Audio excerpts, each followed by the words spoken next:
سلام دوستان، خوش اومدید به این ویدیو. امروز اومدیم که کارت های روز 20 خرداد 5 میلیون رایگان رو بگیریم. امیدوارم از این ویدیو خوشتون بیاد. حتما لایک کنید، دنبال کانالم ساب کنید و این ویدیو بر دوستاتون بفرستید. اولین کار اینه که میام قسمت ماین. بعد اینجا 3 تا کارت هست که من 2 تاشو فعال کردم.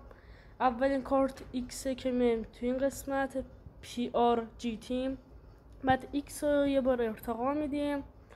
بعد میایم برای تریدینگ بوکس میایم مارکت، میایم اینجا اینا ارتقا میدیم، ولی احتمالا این برای شما بسته باشه که اینجا همین اینجا که نوشته 3.25K اونجا نوشته باشه برای شما ایت تیم لول 9 برای اینکه اون لول 9 برسونیم میایم این قسمت، میایم پایین ایت تیم، بعد این ارتقا میدیم، بعد میایم این ورا اینم چیز میکنیم.